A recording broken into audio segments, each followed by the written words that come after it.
안녕하세요. 저는 포틀랜드 주립대학교에서 연구하고 있는 류현정입니다. 앞으로 이론으로 배웠던 머신러닝과 딥러닝을 실제 연구에 접목시키고 응용 프로그램을 다루는 방법에 대해 소개해드리겠습니다.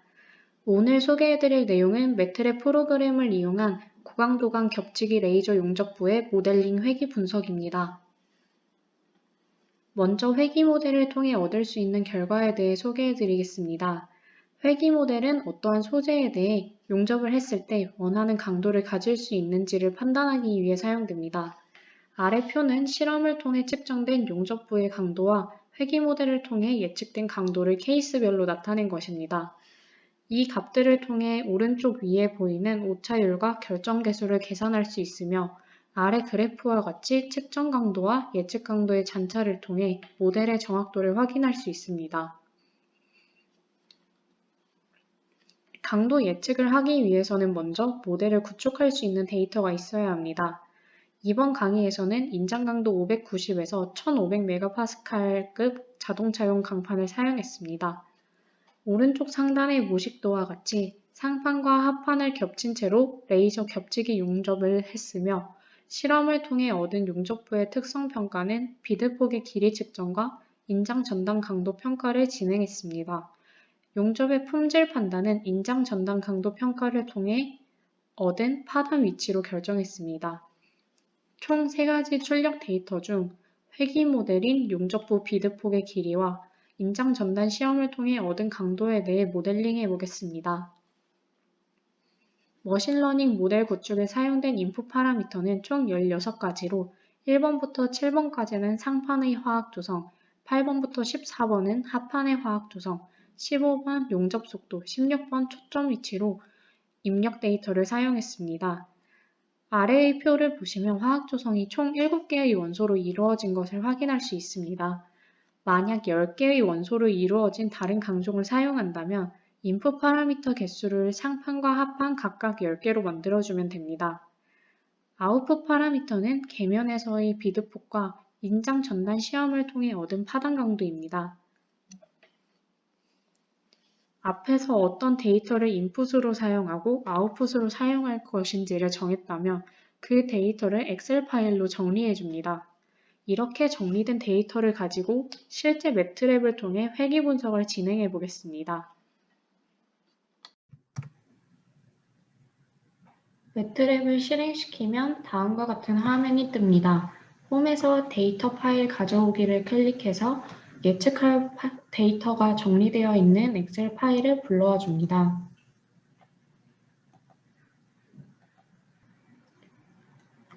그러면 엑셀 파일에 어떤 데이터가 있는지 확인할 수 있습니다. 선택 항목 가져오기를 클릭해서 데이터를 불러오기를 실행합니다. 현재 총 90개의 데이터 세트를 가진 파일을 사용했기 때문에 90,19라는 데이터 크기를 확인할 수 있습니다.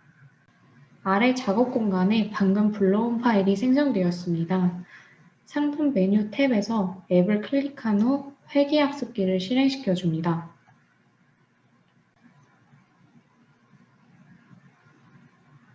여기서 새 세션을 클릭하면 새로운 창이 뜹니다.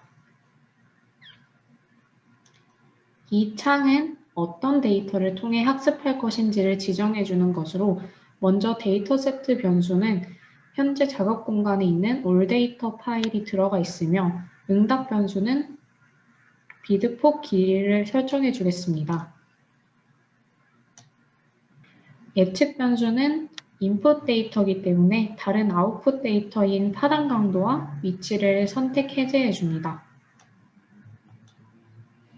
과적합을 방지하기 위해서 교차 검증을 사용하고 세션을 시작하겠습니다.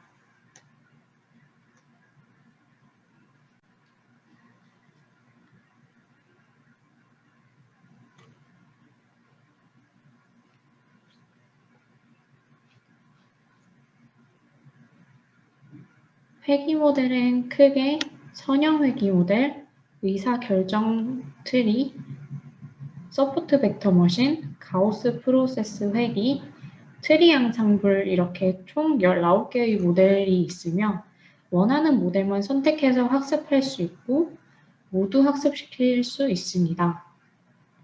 저는 모든 모델에 대해서 학습시키겠습니다.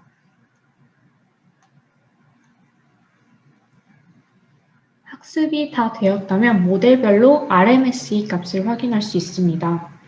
RMSE는 모델의 예측값과 실제 실험값의 차이를 나타낸 것으로 값이 낮을수록 모델이 예측이 잘 된 것을 확인할 수 있습니다.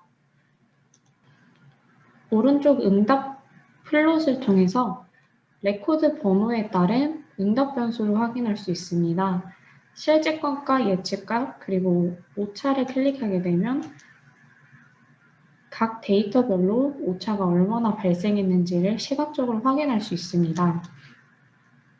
레코드 번호 말고도 다른 X축 변수를 지정해주고 싶으면 여기서 이렇게 클릭을 하게 되면 확인할 수 있습니다.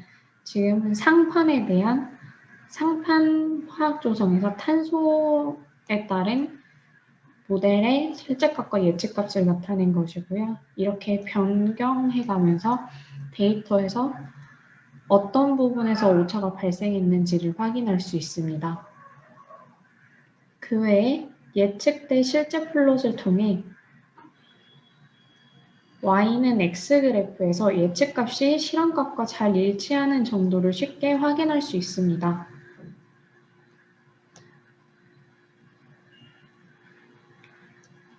잔차 플롯의 경우 모델의 유의성과 잔차 경향을 확인할 수 있습니다.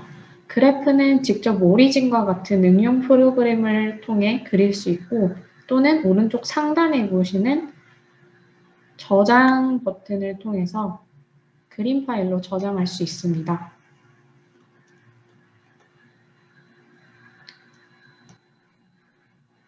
이렇게 학습된 모델을 내보내기를 클릭해서 작업 공간에 데이터를 내보내야 합니다. 모델의 이름을 지정을 해주고 내보냅니다. 저는 회귀 분석의 1번 모델이기 때문에 R1로 지정하겠습니다. 이렇게 데이터를 모두 내보내면 작업 공간에서 방금 지정해준 이름에 해당하는 데이터들을 확인할 수 있습니다. 이렇게 내보낸 데이터를 엑셀 파일로 옮기는 방법을 설명드리겠습니다. 먼저 A는 물 데이터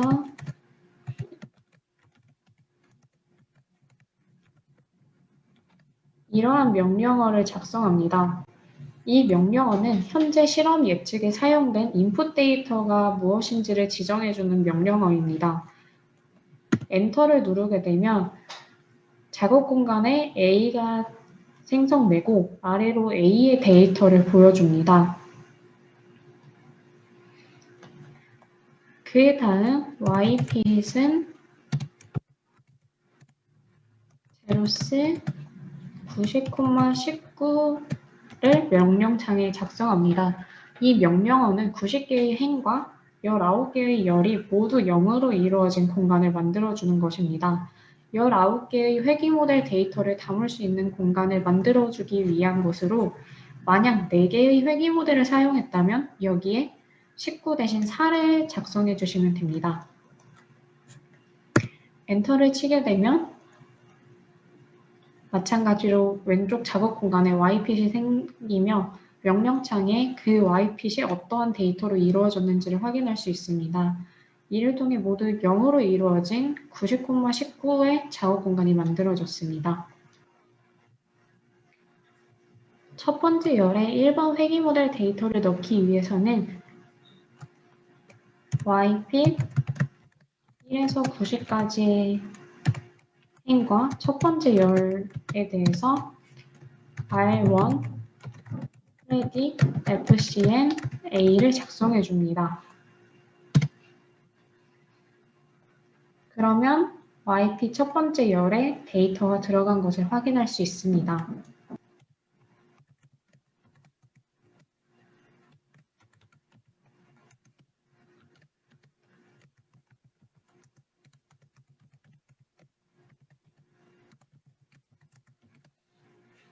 만약 이렇게 데이터들이 쭉 아래로 나열되는 것이 보기 싫으시다면 세미콜론을 작성을 해주면 데이터가 따로 나오지 않고 작업 변수에는 이렇게 데이터가 들어가 있는 것을 확인할 수 있습니다. 총 19개의 모델에 대해서 모두 YPEC 공간에 넣어 주었다면 이 공간을 Ctrl A를 눌러서 모두 지정을 해주고 Ctrl C를 통해 복사를 하고 Ctrl V를 해서 엑셀 파일에 붙여넣기 하시면 됩니다.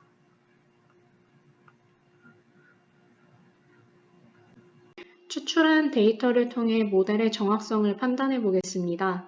매트랩을 통해 예측한 값을 모델별로 오차율과 결정계수 및 표준 편차를 계산했습니다. 파란색 막대 그래프가 오차율을, 위에 빨간 점은 결정계수를 나타내었습니다. 이 값들을 통해서 어떤 모델이 정확하게 잘 예측되었는지 비교할 수 있습니다.